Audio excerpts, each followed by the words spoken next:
Salima, Labbay. bu yoqqa o'tir. Tinchlikmi?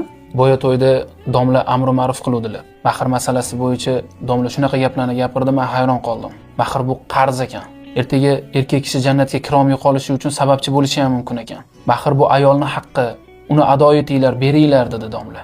O'ylab qarasam, to'ydan oldin sen bilan bir mahar masalasini ham gaplashmagan ekanman. Ilmsizlikdanmi yo bo'lmasa mustaqillik davridan oldingi hayoti ta'sirimi? Ota-onamiz ham, sen ham, men ham bu narsadan bexabar to'yni shunday quvaraverganmiz. Qo'lingga bitta kichkina uzukni olib berib, bo'ldi to'yimizni qilamiz deb quvaravergan ekanmiz. Lekin sen uni mahar o'rnida qabul qilganmisan yoki yo'qmi? Bu narsalarni umuman gaplashmagan ekanmiz.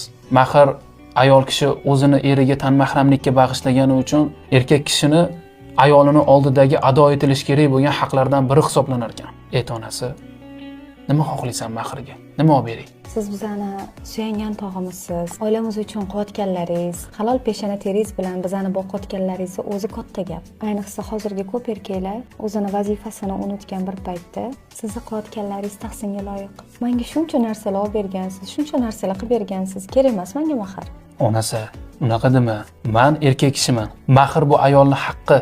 U berilishi shart. To'g'ri, sen voz kechib olishing ham mumkin, lekin men mahar berishni xohlayman. Men bu qarz bilan butun umrimni o'tkazishni xohlamayman. Tushunsanmi? Xo'p, desa, men sizni tushundim. O'zi maharning eng kam belgilangan miqdori qancha ekan? 75, shu 5 grammga yaqin deyishgandi. Bilasizmi, men ham bitta gap eshitgan edim. Ayolning eng barakalisi talabi ozrog'i, mahari ozrog'i deb. Shuning uchun eng kam miqdorligisini beravering, men roziman. Nima deganing bu onasi? Sen 5 grammga emas, 5 kiloga ham arziysan. Bo'ldi, bundoq qilamiz. Sharoitim bo'lishi bilan men senga 20 gram tilla olib beraman. Bo'ladimi? Mahar o'rnida qabul qilasanmi? Ha, qabul qilaman. Bo'ldi.